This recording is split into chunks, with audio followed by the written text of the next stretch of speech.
Bem-vindo.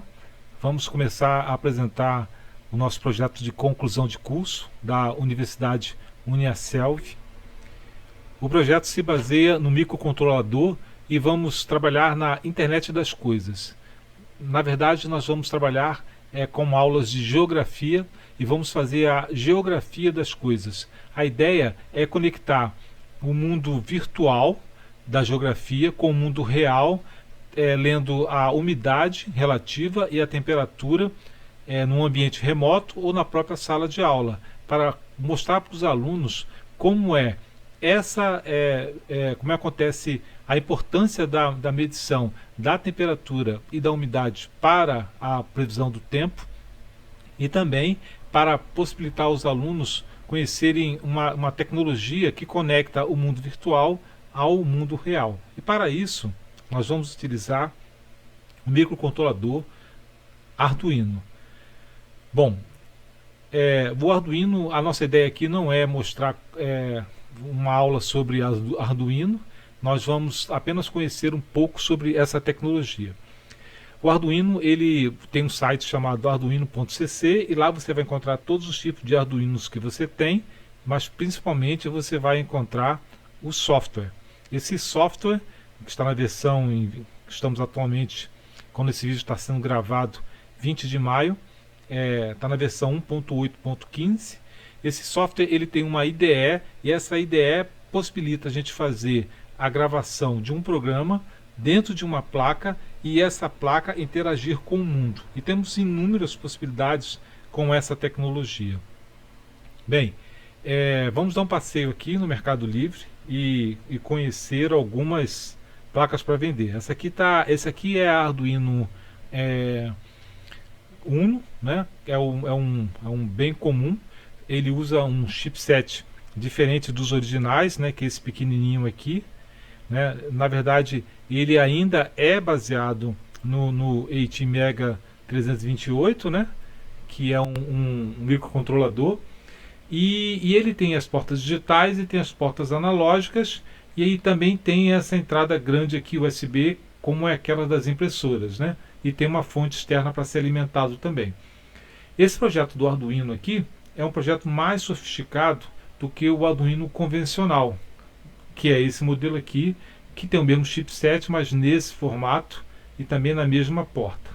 Bom, existe essa mesma versão um pouco mais sofisticada também, utilizando essas portas USB, micro USB, e existem outras tecnologias também, como Bluetooth e também Wi-Fi.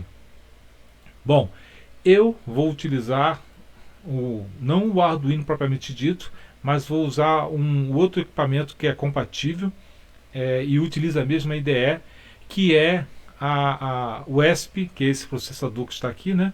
Que é esse controlador que está aqui, desculpe, que ele tem uma outra denominação. Ele é uma outra família chamada ESP8266.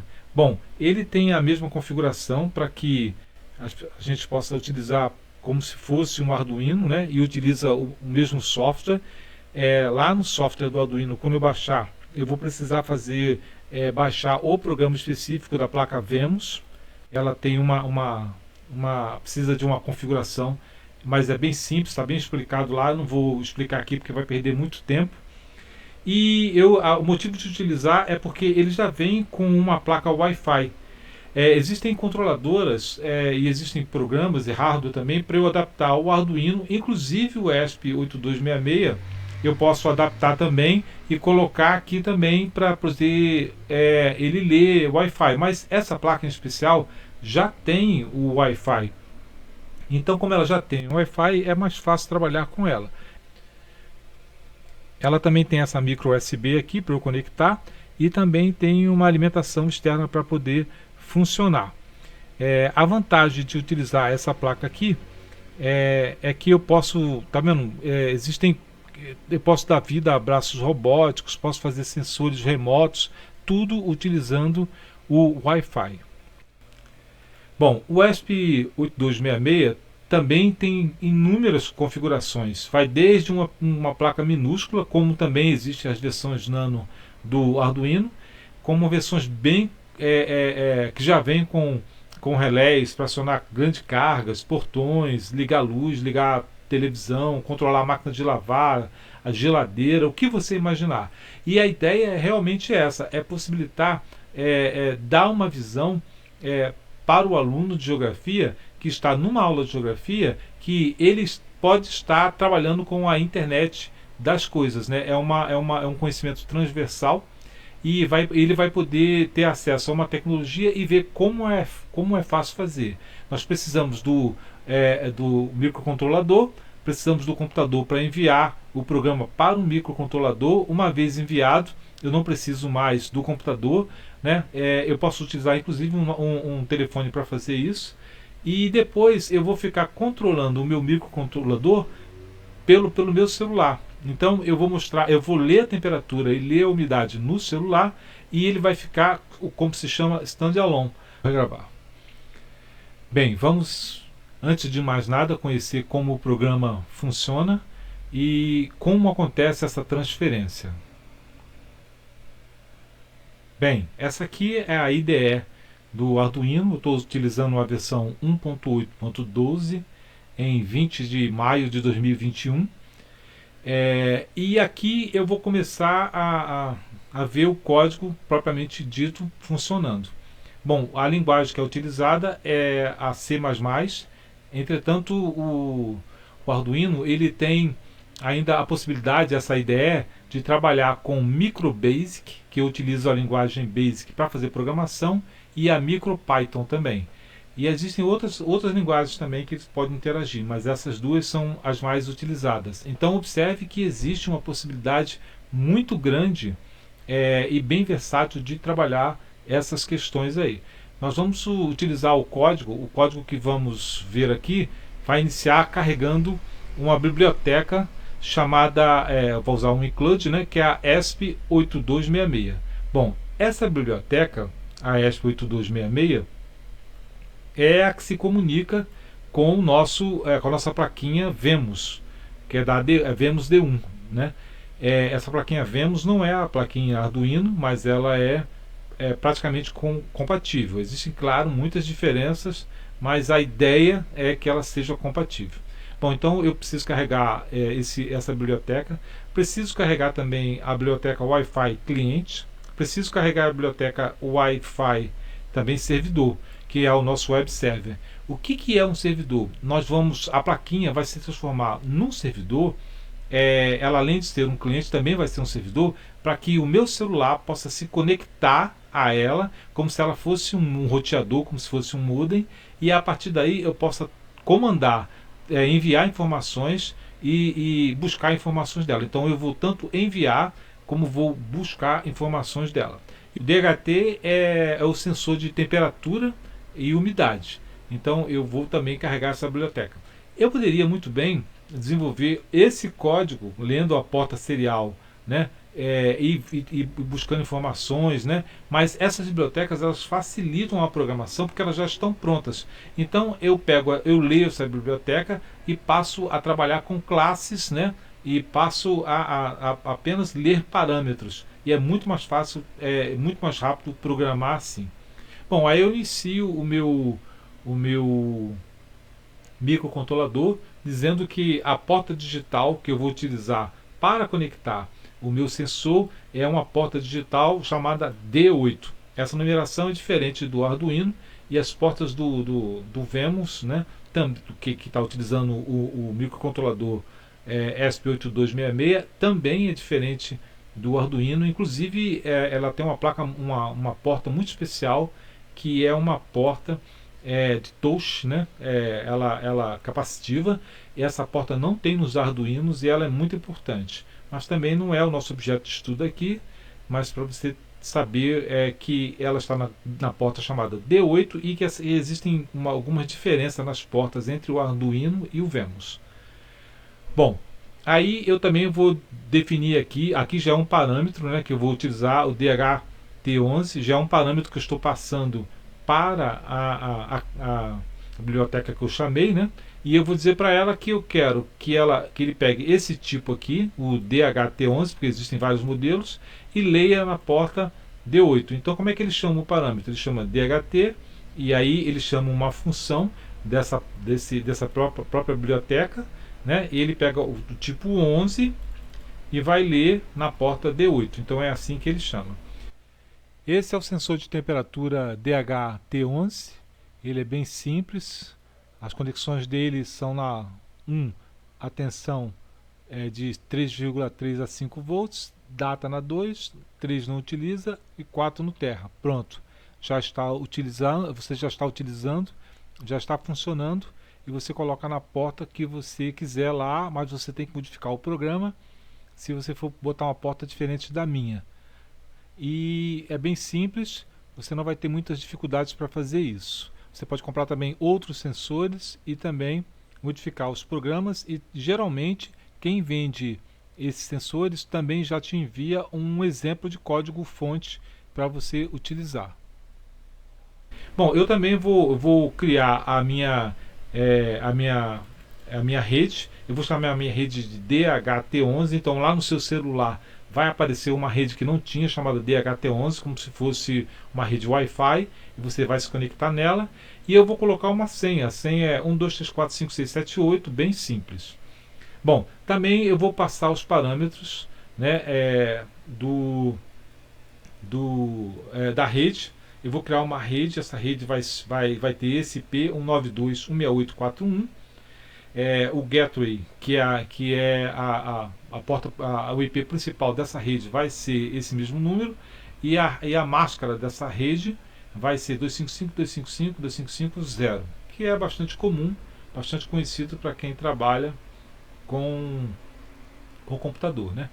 Eu vou utilizar também a porta 80. É uma porta comum para se utilizar na net, né, em servidores web. Se eu tivesse utilizado um número diferente desse, e quando eu chamasse meu IP, eu deveria declarar essa porta, mas aqui, como a porta é uma porta comum, eu não preciso colocar, então basta eu chamar aquele IP e o programa já inicia rodando. Eu ainda poderia colocar um servidor de domínio, né, no ESP. O ESP tem servidor de domínio e poderia chamar um nome e ele encontraria esse nome. É muito interessante, mas daria bastante...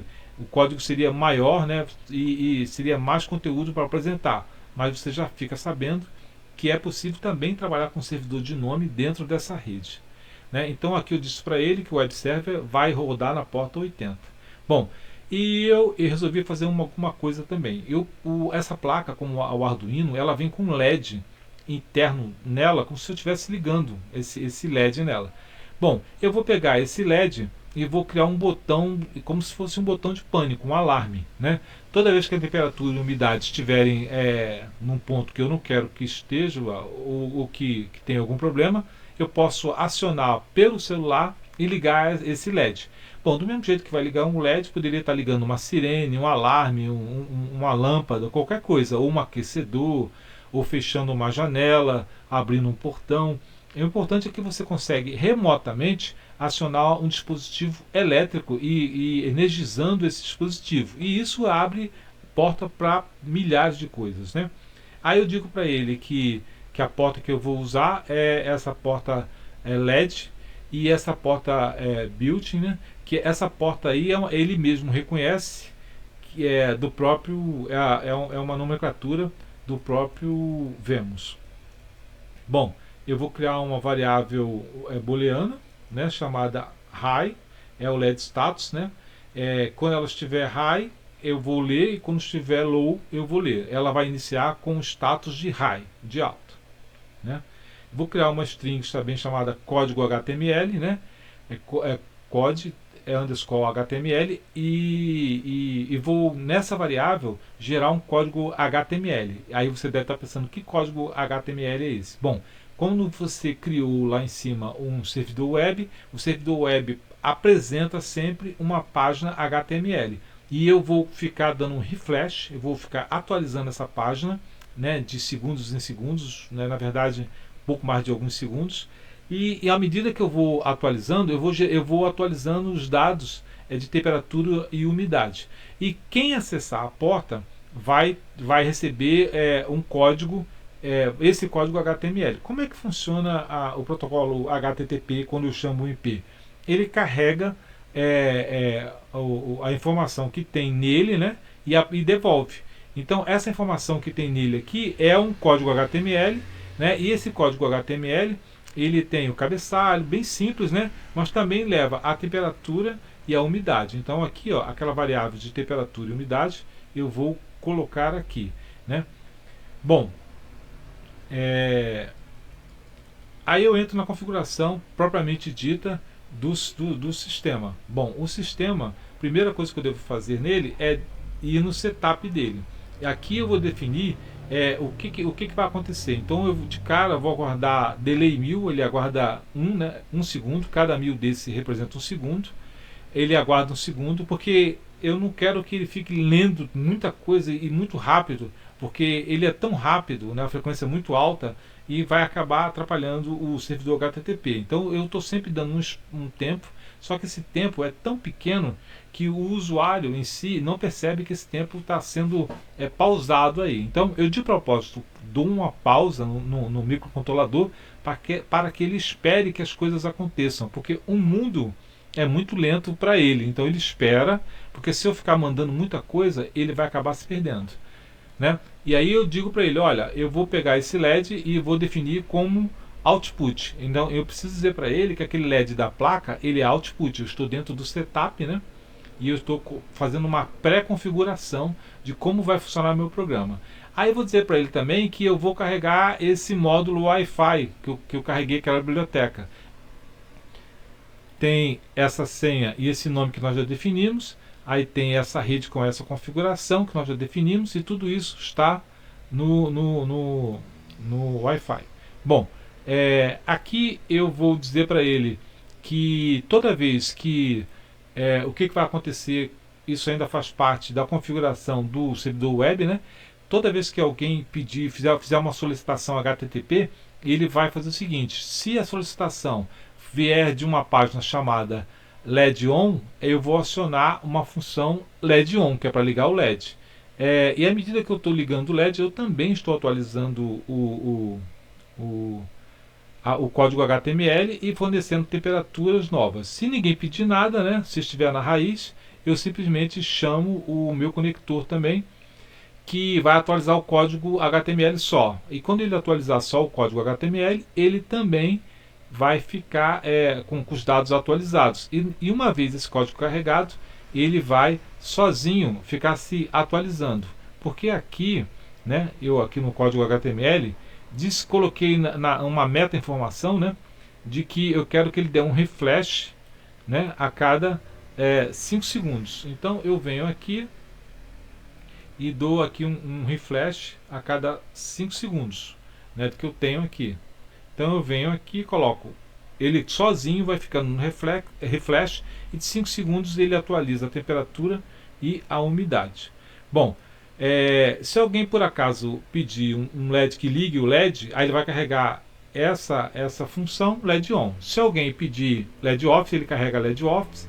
E se ele pedir Connect, ele carrega, se não pedir nada, ele simplesmente atualiza o código. E se alguém chamar alguma URL, né, que é um endereço que não existe, ele vai apresentar um Not Found, né, que isso aí não tem. E aqui são as funções que são carregadas, né? Por exemplo, se ele pedir um connect lá na raiz, aí simplesmente ele vai atualizar o status do LED para high, né? Vai escrever o LED, que na verdade ele vai acionar esse LED para high, e aí ele vai vir aqui e vai atualizar o servidor. Aí ele vai pegar, vai dar uma mensagem de 200 é um código HTTP, faz parte do protocolo HTTP para dizer que a página foi carregada, foi enviada com sucesso, essa página existe, e eu mando essa página que é na verdade a variável que está definida em código HTML. Bom, isso eu vou fazer para o LED OFF, só que no LED OFF eu também vou enviar, e vou enviar para o LED ON também. Você observa aqui que eu vou fazer esse acionamento dos LEDs, e ele está, né, invertido aqui. Eu dou um high, ele apaga, eu dou um low e ele acende. É porque na verdade esse LED ele está ligado na porta positiva do microcontrolador, diferente do Arduino, que está ligado na porta negativa, então ele funciona invertido. É uma informação que você, quem trabalha ou quem já aprendeu Arduino, já está acostumado a utilizar. Bem, finalmente chegamos no loop do nosso programa, né? É a parte mais importante do microcontrolador. Esse loop, diferente das linguagens de programação, ele não tem um escape. Ele fica sempre aqui. Enquanto o microcontrolador estiver ligado, ele vai estar ativo.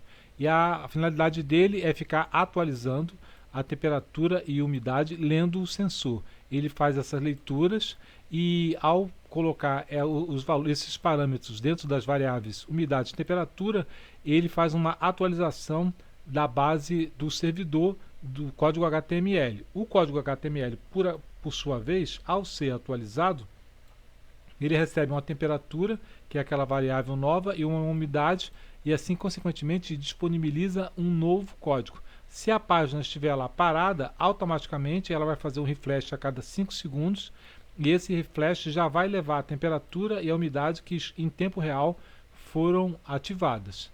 O motivo disso aqui não ficar, por exemplo, 1 segundo, né, ficar fazendo um refresh muito grande, é que isso vai gerar um fluxo muito grande. E não é preciso gerar esse fluxo grande assim. Então, isso aqui é suficiente para cumprir o trabalho que foi proposto. Bem, essas são as 3 placas que eu tenho aqui. Eu tenho 2 placas de Arduino e uma do ESP, a Vemos. Essa do Arduino 1 é a mais tradicional, né? Utiliza aquele microcontrolador tradicional. Eu posso comprar só esse microcontrolador aqui e não usar mais nada e fazer um projeto standalone também com ele, né? E é assim que se trabalha usando essa versão do Arduino. Inclusive posso criar meu próprio Arduino, tanto para uso comercial como para acadêmico também. Aqui eu tenho o Leonardo, que é uma versão do Arduino que é bem mais rápida, tem mais portas analógicas e mais digitais e tem essa entrada micro USB. A outra é uma entrada USB como aquela entrada que tem impressoras. E aqui é o meu Vemos, né? O Vemos ele tem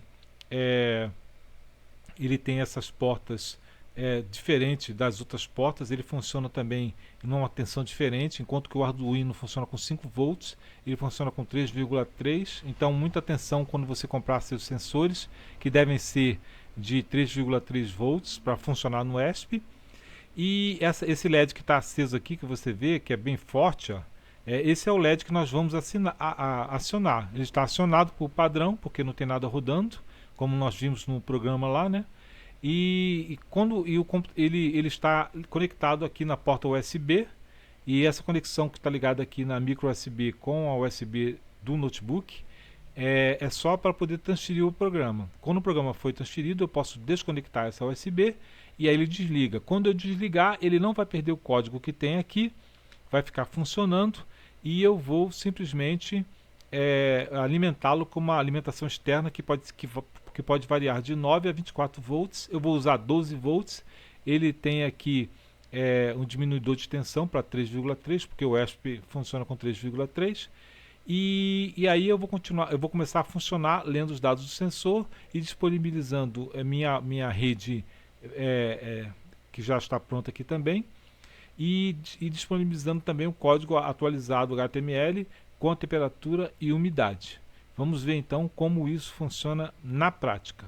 Então, quando o professor de geografia, se ele tiver uma dificuldade, ele pode pedir para alguém da área de TI gravar esse código, e a partir do momento que esse código está gravado aqui, basta que leve o microcontrolador, uma fonte externa e o celular para poder acessar. Não precisa mais de programação, não precisa ficar enviando mais nada, ele guarda aqui e já está funcional para demonstrar, e qualquer aluno com o celular pode conectar nele e obter as informações, inclusive vários alunos ao mesmo tempo.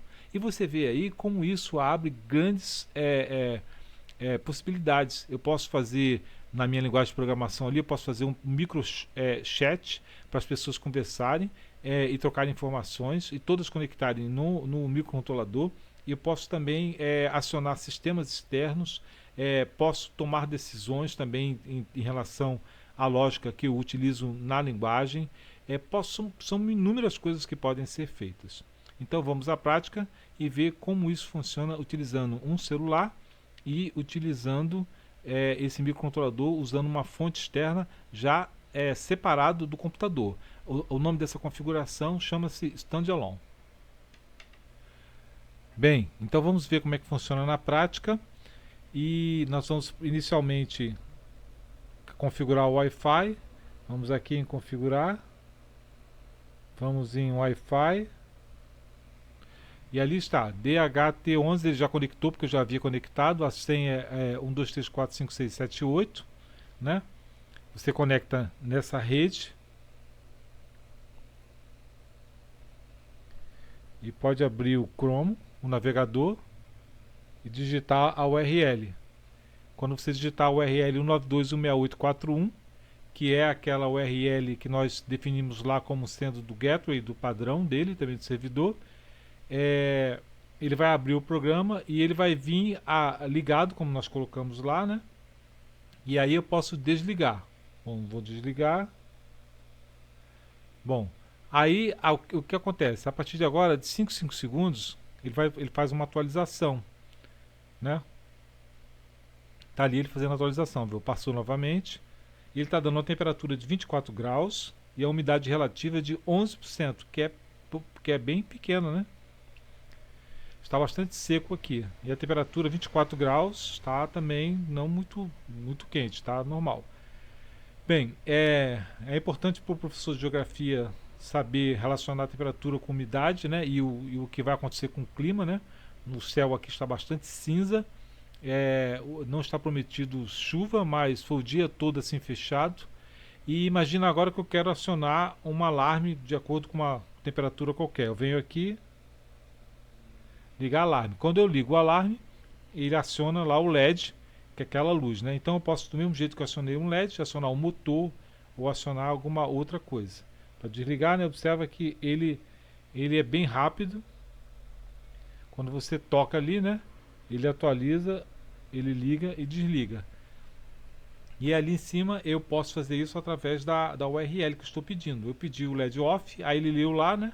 Ó, acionou a função de LED off, que incluía desligar o LED, mas continua mantendo a temperatura. Se houver uma modificação na temperatura e na umidade, ele vai mostrar. Bom, é só isso. Espero que você tenha gostado, né? E obrigado por ter assistido.